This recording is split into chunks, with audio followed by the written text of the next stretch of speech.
बाजार में बैठे हो, इसके नाम से हर साल एक बार टूर्नामेंट होती है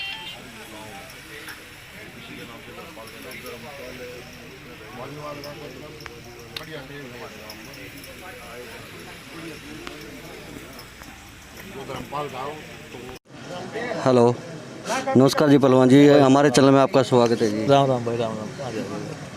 सर, जैसे बड़ौदा हलके में स्वर्गवासी हो चुके श्री कृष्ण हुड्डा जी की वजह से जो बड़ौदा हलके में उपचुनाव आया है, उसको आप किस नज़रिए से देखते हैं?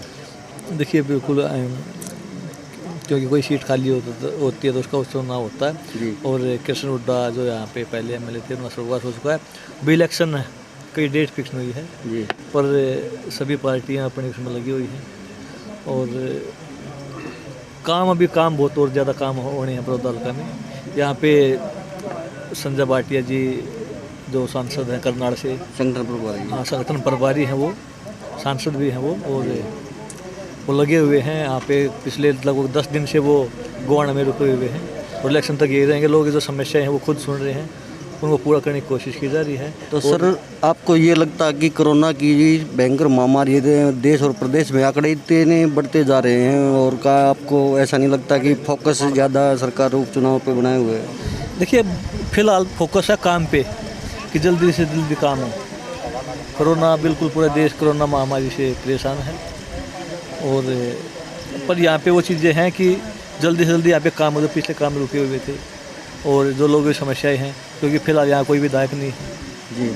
और मेन चीज़ है कि लोग परेशान ना हो, तो चाहे बिजली की समस्या हो चाहे पानी की समस्या हो, मेन चीज़ वो है जिस पे फोकस है। तो सुनने में आया कि बड़ौदा हलके में काफ़ी पैसा दिया गया है विकास के कार्यों के लिए, और तो कितना समय लगेगा बड़ौदा हलके में? जैसे मैंने भी 1-2 इंटरव्यू में भी आपको भी देखा है कि बड़ौदा हलके में कोई भी काम, चाहे रोड का चाहे गली का है, मतलब हर एक काम का बहुत जल्दी ही समस्याएं समाधान हो जाएगी। ये कोशिश की जा रही है कि जो कोई समस्याएं भी है, हर गांव के लोग लगभग, आप अगर रेस्ट हाउस में देखोगे तो वहाँ पे सैकड़ों आदमी मिलने आते हैं। मेरे से भी अकेडमी में देखोगे तो रोज़ बहुत ज़्यादा आदमी मिलने आते हैं, समस्याएँ लेके आती हैं।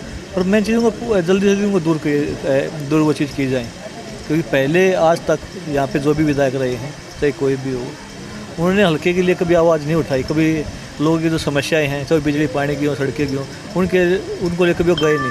और मुख्यमंत्री जी ने पहले ही बोला था कि भाई हमारा विश्वास सबका साथ सबका विकास, हम किसी के साथ भेदभाव नहीं करेंगे। पर यहाँ की लड़ाई किसी ने लड़ी ही नहीं। और उससे अलग पर गाँव में, हर गाँव में बहुत ज़्यादा पैसा, हर गाँव में सरपंच के पास पैसा गया है काम कराने के लिए, विकास करने के लिए, और विकास हुए भी हैं। आप किसी भी गाँव को क्या उसको उठा के देख सकते हो रिकॉर्ड को, उसमें हर गांव में पैसा आया। पर यहाँ की जो मेन समस्या सड़कें हैं और जो भी हैं, वो यहाँ पे किसी ने यहाँ की लड़ाई, बड़ौदा की लड़ाई नहीं।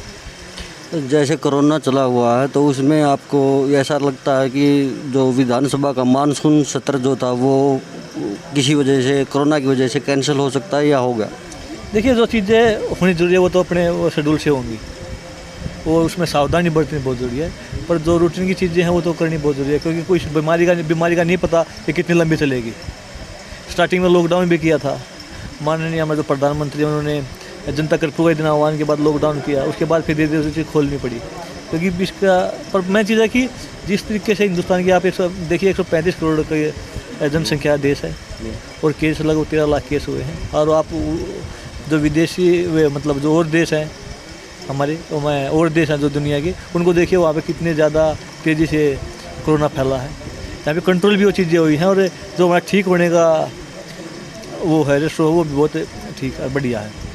तो उपचुनाव में अगर सीट टिकट का देखा जाए तो टिकट में आपके जेजेपी के साथ गठबंधन है, तो टिकट आपकी कन्फर्म हो चुकी है?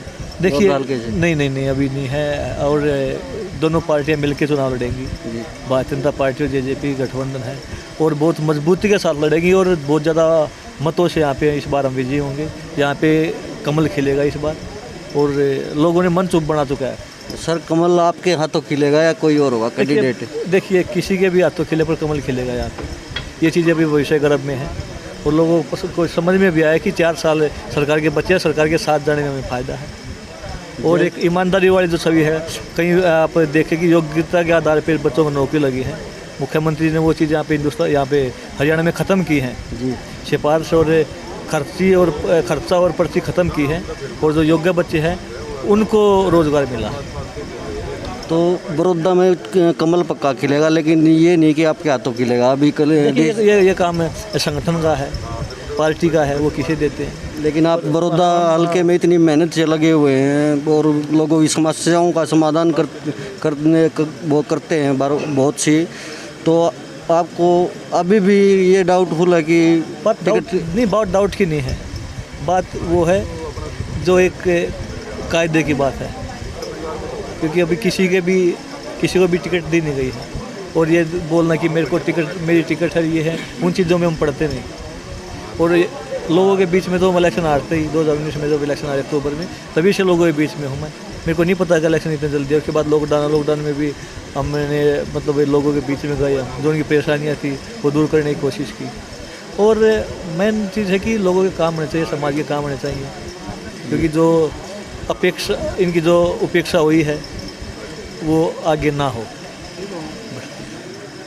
सर, जैसे कि किसानों की काफ़ी समस्या है, बार बार ये मंडियों में अब तक पैसे नहीं मिल पाए हैं, या फसल बीमा योजना के तहत और कोरोना के चक्कर में आर्थिक व्यवस्था जैसे डामाडोल हुई है, तो उसमें कहीं सरकार की आप देखिए, मैं बताता हूँ आपको, हर किसान के खाते में पैसे गए,